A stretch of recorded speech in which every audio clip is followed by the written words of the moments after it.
दोस्तों इस वीडियो में हम रिएक्ट की बेटर प्रैक्टिस क्या होती है ये सीखने वाले हैं।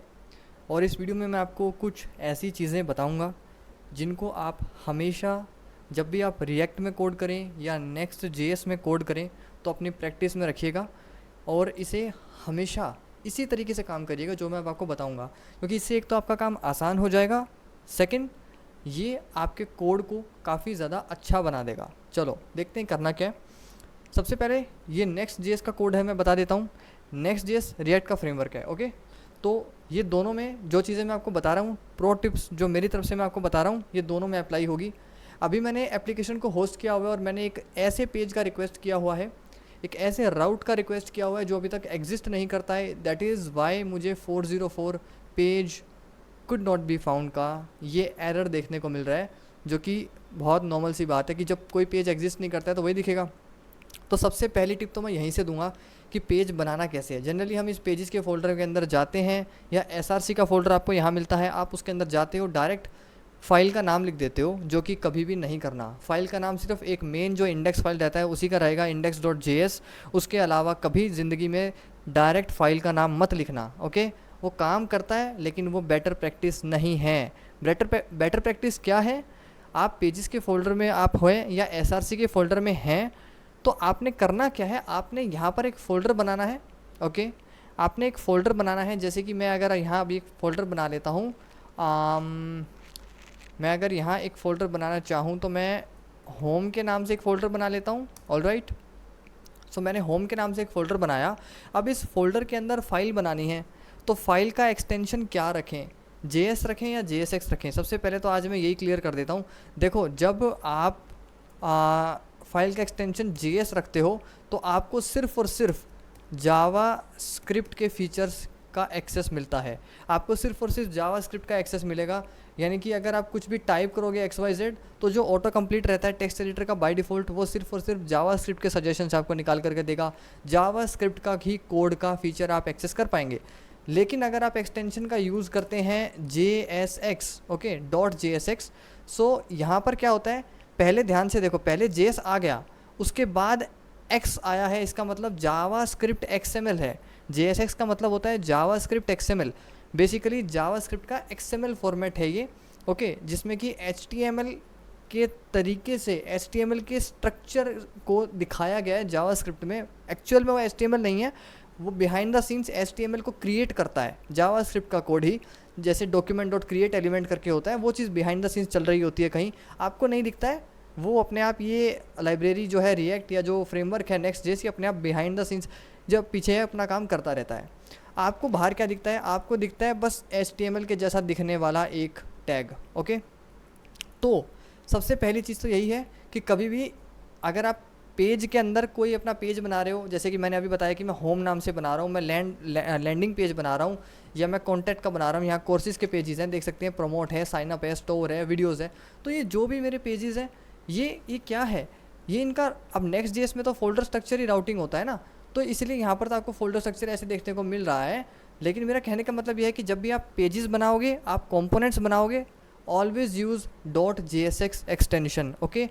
लेकिन जब आपको सिर्फ और सिर्फ जावा स्क्रिप्ट का फंक्शनैलिटी हैंडल करना है, या फिर जो मेन रिएक्ट का एक इंडेक्स फाइल रहता है, नेक्स्ट जेएस का एक सिंगल इंडेक्स फाइल रहता है, वो हमेशा जेएस रहेगा, उसको जेएस रखना। _app.js और ये index.js इनको नहीं छेड़ोगे। इसके अलावा जो पेज तुम्हें बनाना है, जो कंपोनेंट तुम्हें बनाना है, बिंदास उसमें .jsx एक्सटेंशन का यूज़ करना भाई। JSX एक्सटेंशन बनाई तो इसीलिए है ताकि आपको जावास्क्रिप्ट रिएक्ट का फीचर्स एक्सेस हो पाए, ओके। जावास्क्रिप्ट रिएक्ट को ही JSX कहते हैं, okay. So always use .jsx। पहला टिप तो मेरा ये था, ओके। आपको समझ में आ गया होगा कि इससे आपको जावास्क्रिप्ट रिएक्ट के सारे फीचर्स एक्सेस मिल जाएंगे। अब होम के अंदर आपको फाइल बनानी है, तो ऐसा मत करना कभी भी गलती से कि home.jsx कर दिया तुमने, गलती से भी ये काम मत करना। हमेशा एक फ़ोल्डर के अंदर जब तुम फाइल बना रहे हो ना, तो उसके अंदर फाइल का नाम तुम रखो इंडेक्स। अब इंडेक्स रखने का फ़ायदा ये है कि तुम्हें अपने फ़ोल्डर के नाम के बाद ऐसा स्लैश लगा करके, अगर तुम होम के बाद home.jsx रखते तो तुम्हें लिखना पड़ता home.jsx, होम के बाद home.jsx भी तुम्हें लिखना पड़ता, पूरा फाइल का नाम तुम्हें लिखना पड़ता इस तरीके से, इस फॉर्मेट में। लेकिन तुमने अगर किसी फोल्डर के अंदर फाइल बनाया है index.js, तो तुम्हें इंडेक्स लिखने की ज़रूरत ही नहीं है, index.js या jsx लिखने की ज़रूरत नहीं है। तुम्हें सिर्फ उस फोल्डर के नाम तक जाना है और एंड दैट्स इट। उस इंडेक्स वाली फाइल का जितना कोड होगा, चाहे वो js हो या jsx हो, वो सारा का सारा ऑटोमेटिकली उस फोल्डर के अंदर कॉपी हो जाएगा और तुमको कुछ करने की ज़रूरत नहीं है। तो हो गया तुम्हारा पाथ शॉर्ट, जो पाथ था वो शॉर्ट हो गया ना। तो ये एक शॉर्ट एंड टेक्निक है। लेकिन अगर तुम्हें इस राउट के अंदर, नेक्स्ट जेएस की मैं यहाँ पर बात कर रहा हूँ, ध्यान से सुनिएगा, नेक्स्ट जेएस की बात कर रहा हूँ, होम के अंदर तुमने जो इंडेक्स बनाया है उससे जब ये डायरेक्ट होम को एक्सेस किया जाएगा, यहाँ यूआरएल में अगर सीधा कोई होम को एक्सेस करेगा तो तुम्हारा ये इंडेक्स वाला फाइल का कोड रन होगा, ये इंडेक्स वाला फाइल का कोड चलेगा। लेकिन अगर तुम चाहते हो कि होम के अंदर तुम्हारे मल्टीपल कंपोनेंट्स हैं, मल्टीपल पेजेस हैं, तो तुम्हें उसका नाम उसके काम के अकॉर्डिंग रखना होगा। जैसे कि मान लो होम के अंदर मैं एक पेज बना दे रहा हूँ कॉन्टैक्ट के नाम से, वो कॉन्टैक्ट का पेज है तो मुझे उसका नाम उससे रिलेटेड ही रखना होगा, contact.js या jsx जैसा मेरा मन करे। बट मैंने आपको बताया कि आप jsx ही रखिएगा, इससे आपको रिएक्ट के सारे फीचर्स एक्सेस करने की फैसिलिटी मिलेगी। ओके, तो ये चीज़ आपको समझ में आ गई होगी आई होप। तो एक्सटेंशन क्लियर हो गया है। बेटर प्रैक्टिस की एक चीज़ तो आप, दो चीज़ें तो आपको समझ में आ गई है अच्छे से। अब बात आती है कोडिंग की, कि कोडिंग अब हम जब करते हैं तो हम क्या करते हैं। देखो, सबसे पहली बात, एक्सपोर्ट डिफ़ॉल्ट, ज़रूरी नहीं है तुम इसको बाद में लिखो। बहुत से लोग क्या करते हैं, ऐसा एक्सपोर्ट डिफ़ॉल्ट है फंक्शन, ओके, तो ये मैंने कुछ इस तरीके से लिखा एंड इसके अंदर मैंने रिटर्न स्टेटमेंट लिखा। अब लोग क्या करते हैं, यहाँ पर डिव का यूज़ करते हैं इस तरीके से। देखो, डिव का यूज़ करते हैं, डोंट यूज़ डिव, डिव का यूज़ नहीं करना है ना। आप, मैं कहूँगा आप ऐसे, ये भी रिएक्ट फ्रेगमेंट है, वैलिड सिंटेक्स है, कोई एरर नहीं आएगा, प्रोडक्शन पर भी कोई एरर नहीं आएगा, कोड बहुत मस्त काम करेगा। लेकिन मैं आपको रेकमेंड ये करूँगा कि जैसे रिएक्ट काम करने को बोलता है वैसे काम करें। तो आप सबसे पहले रिएक्ट को इंपोर्ट कर लें कुछ इस तरीके से। वंस रिएक्ट इंपोर्ट हो जाता है देन आप क्या करें, ऐसा लिखें react okay dot fragment and that's it. अब आप इसके अंदर काम कर सकते हैं। हालांकि अगर आप इसके बिना भी कोड लिखते, ऐसे भी अगर आप कोड लिखते इस तरीके से, ये भी वैलिड सिंटेक्स होता, और अगर आप इसके अंदर डिव डाल के काम करते तो भी वैलिड सिंटेक्स होता। इनमें से किसी भी केस में आपको प्रोडक्शन पर एरर नहीं आएगा। बट अगर आपको बिल्कुल रिएक्ट के बताए हुए तरीके के अकॉर्डिंग चलना है तो आपको जो मैंने बताया वैसे लिखना चाहिए, रिएक्ट डॉट फ्रेगमेंट करके। ठीक है, वो आपकी मर्ज़ी है, अब आप क्या रूल फॉलो करते हो। तीनों ही वैलिड है, तीनों ही अच्छे हैं, लेकिन अगर आप बिल्कुल स्ट्रिक्टली रिएक्ट को फॉलो करके चलना चाहते हो तो आपको ऐसे लिखना चाहिए। ओके, ये भी चीज़ हमने समझ लिया। 3 चीज़ें अब तक हम समझ चुके हैं। अब आगे बढ़ते हैं और देखते हैं कुछ और चीज़ों के बारे में। ठीक है, अब यहाँ पर आ जाते हैं और मैं कुछ मस्त चीज़ आपको बताने वाला हूँ। अगर टेलविंड आपने सेटअप किया हुआ है अपने नेक्स्ट जेएस या रिएक्ट जेएस के एप्लीकेशन में, हम फोल्डर्स को ज़रा एक बार के लिए क्लोज़ कर देते हैं, उनका ज़रूरत नहीं है अभी हमें। सो देखिए कुछ इस तरीके से। ठीक है, तो यहाँ क्या होगा दोस्तों, यहाँ मान लीजिए मेरे पास है एक डिव है, ऑलराइट। एंड ये भी एक चीज़ ध्यान रखिए, जैसे जैसे कोड लिखते हैं ना, बहुत से लोग क्या कर रहे हैं, बस कोडिंग करे जा रहे हैं, करे जा रहे हैं, करे जा रहे हैं। अब ध्यान से देखो, कोड फॉर्मेट में नहीं है ये डिव जो है, क्या इसे बिल्कुल साइड में यहाँ चिपक कर होना चाहिए था? बिल्कुल नहीं, इसको यहाँ कहीं होना चाहिए था, इसके बीच में, लेकिन है नहीं है। भाई एक छोटा सा काम है, ऐसा राइट क्लिक करो, फॉर्मेट डॉक्यूमेंट का ऑप्शन मिलता है, एक बार क्लिक कर दो, बस पूरा का पूरा कोड फॉर्मेट हो जाएगा। जितना जितना कोड कर रहे हो तुम रिएक्ट में स्पेशली, क्योंकि वहाँ पर जावास्क्रिप्ट भी लिखी जा रही है और ये HTML का जैसा दिखने वाला JSX भी लिखा जा रहा है, दोनों चीज़ें लिखी जा रही है। कोड इतना ज़्यादा कॉम्प्लेक्स हो जाएगा कि तुम्हें खुद समझ नहीं आएगा। तो अच्छी प्रैक्टिस ये है कि एक अच्छे प्रोग्रामर की, कि जब वो कोड लिख रहा है क्लीन कोड लिखे, साथ के साथ उसको फॉर्मेट करता जाए ताकि वो आसानी से पढ़ा जा सके, खुद को भी समझ में आए और साथ वाले को भी समझ में आए कि भैया लिखा क्या है।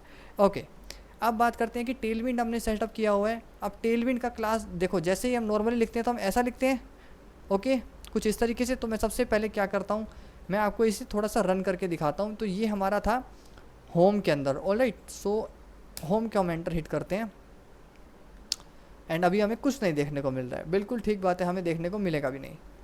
तो मैं ऐसा करता हूँ, यहाँ डिव की बजाय ना आपको एक H1 लेकर के दिखाता हूँ और मैं इसके अंदर लिखता हूँ, हमारे चैनल का नाम लिख देते हैं, वेबर मोहित। ओके, सो मैं इसको सेव करता हूँ और मैं दिखाता हूँ कि क्या आउटपुट आ रहा है हमें। ओके, सो हमें वेबर मोहित देखने को मिल रहा है यहाँ पर। मैं इसे थोड़ा जूम इन कर देता हूँ आपके लिए तो अच्छा रहेगा। अभी हमें वेबर मोहित देखने को मिल रहा है। गुड। ओके, अब मैं अगर यहाँ क्लास देता हूँ तो नॉर्मल सा तरीका ये है कि इस तरीके से ना ये कोट्स आ जाते हैं यहाँ पर। ये देखो, ये सिंगल कोट डबल कोट जिसे हम बोलते हैं, ये डबल कोट्स आ जाते हैं, या यहाँ पर लोग ना सिंगल कोट का यूज़ करते हैं इस तरीके से। अब तुम इसके अंदर अगर तुम लिखते हो कि टेक्स्ट रेड 500, जो कि टेलविंड का एक क्लास है, ये तुम्हारे टेक्स्ट का कलर रेड कर देगा, तो ये काम करेगा। ठीक है, कर दिया, बढ़िया बात है। लेकिन मैं क्या सिखाना चाह रहा हूँ, मैं कह रहा हूँ कि तुम्हें आज के बाद ज़िंदगी में कभी भी ना सिंगल कोट का यूज़ करना है ना डबल कोट का यूज़ करना है। तुम्हें यूज़ करना है बैकटिक का। ये होता है बैकटिक का सिंबल, इसको बोलते हैं बैकटिक।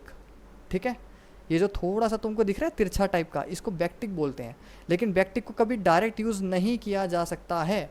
इसको यूज़ करने के लिए तुम्हें क्या करना पड़ेगा, इज़ इक्वल टू के बाद करली ब्रेसिस का यूज़ करना है और उसके अंदर बैकटिक लिखना है। अब ये बैकटिक का सिंबल तुम्हें मिलेगा कहाँ, ESC नाम का एक की होता है सबसे टॉप लेफ़्ट में। ठीक है, अपने कीबोर्ड में, लैपटॉप या जो भी कीबोर्ड है उसके टॉप लेफ़्ट में देखना, सबसे ऊपर आपको ESC नाम का की मिलेगा। उसके ठीक नीचे ये की होता है बैकटिक का। इस सिंबल को बैकटिक बोलते हैं। ये जो सिंबल मैंने अभी लगाया है इसे बैकटिक बोलते हैं।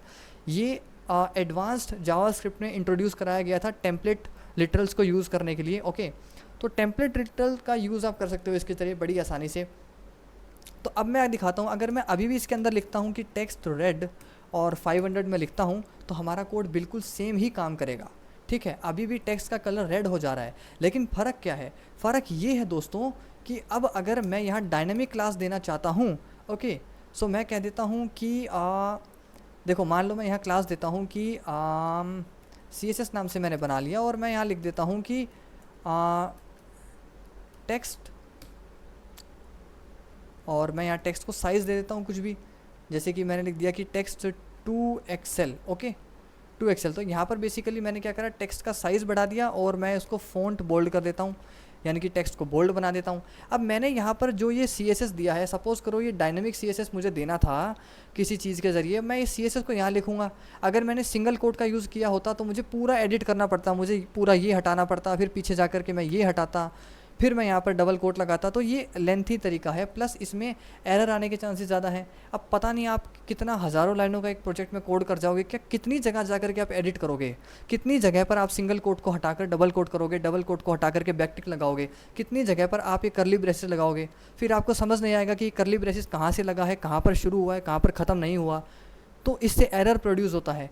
इसीलिए एक हैबिट बना लो, जब भी क्लास नेम दोगे तो हमेशा बैकटिक का यूज़ करना है, इस वाले सिंटेक्स का यूज़ करना है, ताकि आप इसके अंदर क्या कर सको, आप इसके अंदर इस तरीके से टेम्पलेट लिटरल का यूज़ कर सको। टेम्पलेट लिटरल डॉलर का साइन देकर के इस तरीके से अगर आप इसके अंदर, अगर आप ये कर्ली ब्रेसेस लगाते हैं तो आप जानते होंगे कि टेम्पलेट लिटरल का यूज़ किया जा सकता है। और अब मैं जावास्क्रिप्ट का कोई भी एक्सप्रेशन यहाँ पास कर सकता हूँ।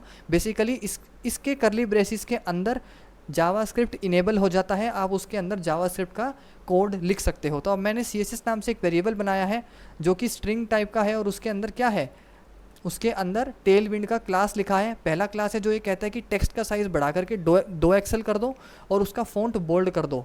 तो अगर अब मैं यहाँ इस CSS नाम के वेरिएबल को पास करूँगा तो जाहिर सी बात है कि CSS का देखो कोड यहाँ लग जाएगा, और इसने देखो सजेशन भी दिया मुझे। तो अगर मैं इसको सेव करता हूँ और मैं यहाँ जा कर के रिफ्रेश करता हूँ तो देखो फ़ॉन्ट का साइज़ भी इंक्रीज़ हो गया है, प्लस कि फ़ॉन्ट का साइज़ एक तो इंक्रीज़ हो गया है, प्लस फ़ॉन्ट हमारा बोल्ड हो गया है, दिख रहा है। तो ये बेनिफिट था इस सिंटेक्स को यूज़ करने का। हमेशा याद रखना, ज़िंदगी में कभी भी अब क्लास नेम दो, CSS दो, तो हमेशा इसी रूल को तुम फॉलो करोगे, इसके अलावा किसी रूल को फॉलो नहीं करना। Okay, single quote double quote भूल जाओ, आज के बाद नहीं लिखना। चलो जी, तो हमने ये चीज़ भी सीख लिया। अब आगे बढ़ते हैं, और चीज़ें सीखते हैं। अब यहाँ पर हम सीखेंगे कि कंपोनेंट को किस तरीके से डायनेमिकली शो करवाया जाता है। बहुत से लोग क्या करते हैं, टर्नरी ऑपरेटर का यूज़ करते हैं। तो मैं अभी यहाँ पर क्या करता हूँ कि मैं आपको इसको ज़रा हटा देता हूँ, क्योंकि ये हमने सीख लिया है तो इसकी ज़रूरत नहीं है आपको, ये करेगा आप कन्फ्यूज़। तो इसको हम हटाते हैं यहाँ से। मैं ऐसा करता हूँ कि इसकी CSS जो है, मैं इसको सारी CSS को ही हटा देता हूँ यहाँ से। ठीक है, मुझे इसका ज़रूरत नहीं है। ठीक है, तो मैंने इसको हटा दिया। अब मैं कहता हूँ कि यहाँ पर मान लो कोई वेरिएबल मैंने बनाया है कॉन्स्ट तुम ये मान के चलो कि कुछ वेरीफाइड है, ओके, वेरीफाइड ट्रू, ओके, कुछ है जो वेरीफाइड है, मैंने उसको बूलियन वैल्यू दिया है ट्रू या फॉल्स में से, मैंने उसको ट्रू दिया है। तो तुम लोग क्या करते हो कि तुम ऐसा टेम्पलेट लिटरल का यहाँ यूज़ करते हो इस तरीके से, ठीक है, मतलब यह जावास्क्रिप्ट का तुम एक्सप्रेशन डालते हो और तुम उसमें चेक करते हो कि वेरीफाइड, ये जो हमने लिखा है ना इस तरीके से वेरीफाइड, फिर तुम टर्नरी ऑपरेटर का यूज़ करते हो कि है, अगर वेरीफाइड है तो तुम ये वाला H1 दिखाओ, कोलन लगाओगे, और तुम कहोगे कि नहीं है तो तुम नल करोगे। तो अब तुम्हें H1 तो देखने को मिलेगा, ठीक है, H1 तुम्हें देखने को मिलेगा क्योंकि वेरीफाइड ट्रू है। अब अगर मैं इसको फॉल्स कर दूं, ऐसा फॉल्स कर दूं, तो इसका मतलब वेरीफाइड नहीं है, ये एक फॉल्सी वैल्यू है। अब फॉल्सी वैल्यू है तो टर्नरी वाला पार्ट नहीं चलेगा, ये आपको नहीं दिखाई देगा, ये कहाँ जाएगा, कोलन वाले पे पार्ट पे जाएगा, और कोलन में लिखा है नल। नल का मतलब होता है कि कुछ नहीं करना, तो इसका मतलब तुम्हें कुछ भी दिखाई नहीं देगा। अब मैं इस कोड को रन करता हूँ तो देखो तुम्हें कुछ भी दिखाई नहीं देगा, चला गया हमारा। लेकिन इससे हुआ क्या, इससे तुम्हारा कोड देखो कितना लेंथी हो गया। क्या ज़रूरत थी तुमको टर्नरी ऑपरेटर की ज़रूरत, कि जब एक सिंगल सा एक्सप्रेशन है कि वेरीफाइड है तो हमारी राइट हैंड साइड वाली चीज़ को दिखाओ, नहीं है तो मत दिखाओ। तो इसका सिंपल सा यूज़ आज के बाद तुम करना, इसको यूज़ नहीं करोगे, तुम इसकी जगह यूज़ करना एंड ऑपरेटर का, इसको बोलते हैं लॉजिकल एंड ऑपरेटर। ये क्या करता है, ये बेसिकली चेक करता है, मैं थोड़ा कोड को फॉर्मेट कर देता हूँ ताकि आप समझ पाएँ। देखो ये क्या करता है, ये लेफ़्ट हैंड साइड की वैल्यू को चेक करता है, ठीक है। हमेशा याद रखना जावास्क्रिप्ट का जो अप्रोच है ना वो टॉप टू बॉटम और लेफ़्ट टू राइट रहता है। तो ये क्या कर रहा है कि ये चेक कर रहा है कि लेफ़्ट हैंड साइड पर अगर ट्रू है या लेफ़्ट हैंड साइड का वैल्यू है, समझ रहे हो, कोडिंग के शब्दों में कोई चीज़ ट्रू है, ट्रूथी वैल्यू है, तो उसको है बोलते हैं, वो चीज़ है, उसका एग्जिस्टेंस है, वो एग्जिस्ट करती है नहीं करती है, वो पॉजिटिव है या नहीं, वो ट्रू है या नहीं, वो ट्रूथी वैल्यू है या नहीं। तो अगर कोई चीज़ है लेफ्ट हैंड साइड में तो ही राइट हैंड साइड का चीज़ डिस्प्ले करो, तो ही राइट हैंड साइड वाला काम करो, वरना मत करो। तो टर्नरी ऑपरेटर का शॉर्ट एंड टेक्निक है ये, अगर वेरीफाइड है तो ये दिखाओ, नहीं है तो मत दिखाओ। अभी फॉल्स है तो ये काम वही करेगा, नहीं दिखाएगा। देखो अभी भी कुछ डिस्प्ले नहीं हो रहा, लेकिन अगर मैं इस वेरीफाइड को ट्रू कर दूं तो अब ये मुझे वेबर मोहित दिखाएगा, ठीक है। मैंने इसको ट्रू कर दिया, अब ये मुझे वेबर मोहित दिखाएगा। मैं यहाँ पर जाता हूँ, देखो मुझे वेबर मोहित दिख रहा है, ठीक है। तो ये शॉर्ट एंड टेक्निक था, टर्नरी ऑपरेटर यूज़ करने का कोई ज़रूरत नहीं है। अब दूसरी चीज़, अगर एक से ज़्यादा स्टेटमेंट है, यहाँ पर सिर्फ एक H1 दिखाना था तो एक लाइन में काम चल गया, विच इज़ गुड, ठीक है। लेकिन अगर एक से ज़्यादा हमारे पास आ जाते हैं डिस्प्ले करने के लिए, सपोज़ करो नीचे जाता हूँ, अब मैं कहता हूँ कि मेरे पास एक H6 भी है, ठीक है। तो मैं यहाँ लिखता हूँ H6 लिखता हूँ, ठीक है, चलो H6 लिखा। मैं कहता हूँ कि मुझे एक H6 भी दिखाना है, और इसमें मैं लिखता हूँ सब्सक्राइब, लिखा। अब तुम देखो कि ये एरर दिखा रहा है कि नहीं दिखा रहा है, दिखा रहा है ना एरर। नेक्स्ट लाइन में गया तो ये एरर दिखा रहा है, मल्टीपल चीज़ तुम्हें दिखानी थी लेकिन ये एरर दिखा रहा है। तो इसका क्या तरीका है कि हमेशा ज़िंदगी में याद रखना, जब इस तरीके से तुम्हें कोड लिखना हो, एंड ऑपरेटर का यूज़ करके लिखना हो, तो हमेशा पैरेंथेसिस का तुम यूज़ करोगे, ठीक है। पैरेंथेसिस के अंदर तुम अपना H1 लिख दो अब, ठीक है, तुम चाहो तो अपना H1 लिख सकते हो। अब मैं इसके अंदर अगर कोड लिखता हूँ तो ये वैलिड सिंटैक्स होगा। मैं तुम्हें ये चीज़ ऐसे भी करके दिखा सकता हूँ। एक मिनट, हमें कुछ एरर आ गया है, ज़रा एक बार एरर को देख लेते हैं, क्या एरर हमें मिला है। सिंटैक्स एरर, ओके, JSX का हमें सिंटैक्स एरर, ओके वेट, कुछ मिस्टेक हुआ है हमसे, इसको हमें सिंगल एलिमेंट में रैप करना था, मैं भूल गया, सॉरी। तो इसको हमें क्या करना है, एक जैसे हमारे पास डिव है, ठीक है, ये एक सिंगल इनका पेरेंट एलिमेंट हो गया, इसके अंदर तुम किसी भी चीज़ को ऐसा डिस्प्ले कर सकते हो, ये एक वैलिड सिंटैक्स है, ओके। तुम्हें अब डबल चीज़ें देखने को मिल रही है, बट अगर गलती से भी तुम्हारा डिव का गलत होता है, कोई भी क्लोजिंग नहीं हुआ, कुछ भी नहीं हुआ, तो वो एक एरर प्रोड्यूस करेगा। तो हमेशा क्या करो, इसको एक पैरेंथेसिस के अंदर लॉक कर दो इस तरीके से।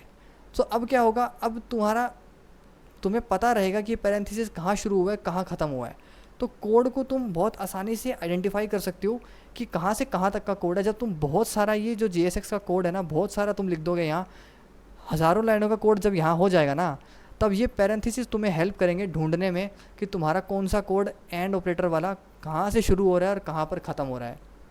तो इस चीज़ को हमेशा याद रखना कि जब भी ऐसा एंड ऑपरेटर का यूज़ करोगे तो तुम पैरेंथेसिस का यूज़ करोगे। एंड अगर उसके लेफ्ट हैंड साइड में कोई कैलकुलेशन है तो हमेशा तुम्हें क्या करना है, तुमको हमेशा ही क्या करना है कि पैरेंथेसिस का यूज़ करना है। जैसे कि अगर मैं कह देता हूँ 2+2 है, इस तरीके से है, तो तुमको हमेशा ही पैरेंथेसिस का यूज़ करना है। ओके, तो ये एक चीज़ हमेशा याद रखना, क्योंकि इससे पैरेंथेसिस से क्या होगा, अगर कोई लॉजिकल काम है इस तरीके का, मैथमेटिकल काम तुम कर रहे हो जिसके अंदर कैलकुलेशंस है, तो पैरेंथेसिस क्या करती है, ये उसका जो प्रेसिडेंस है ना, उसका जो वैल्यू है बढ़ा देती है। पैरेंथेसिस का मतलब हो गया पहले ये ब्रैकेट सोल्व होगा, जैसे बोर्ड मास रूल तुम्हें याद है, उसमें पहले हमेशा ब्रैकेट सोल्व करते हैं, है ना। तो वैसे ही यहाँ पर ब्रैकेट का प्रायोरिटी ज़्यादा है, तो पहले ब्रैकेट के अंदर जो कैलकुलेशंस दी गई है पहले वो सोल्व होंगी, उसका रिजल्ट आएगा वो क्या है, ट्रू या फॉल्स, उसके आधार पर, उसके बेस पर डिसाइड किया जाएगा कि राइट हैंड साइड का जो वैल्यू है उसको डिस्प्ले करना है कि नहीं करना। अगर लेफ्ट हैंड साइड में कैलकुलेशन के बाद ट्रू है तो ये वैल्यू दिखाया जाएगा, अगर यहाँ फॉल्स है तो ये वैल्यू नहीं दिखाया जाएगा। तो एक इस चीज़ को हमेशा ध्यान रखना, ठीक है। बहुत से बार होता है ऐसा कि यहाँ पर कैलकुलेशंस होती हैं, उसके अकॉर्डिंग हमें किसी ना किसी एलिमेंट को डिस्प्ले करना रहता है, तो वहाँ पर आपको ये पैरेंथेसिस वाला फंडा काम आएगा। चलो, ये चीज़ भी आई होप आपको समझ में आ गई होगी अच्छे से। एंड इतनी चीज़ें अगर आपको क्लियर हो गई है तो भाई वीडियो को एक लाइक एक शेयर करना तो देखो बनता ही बनता है।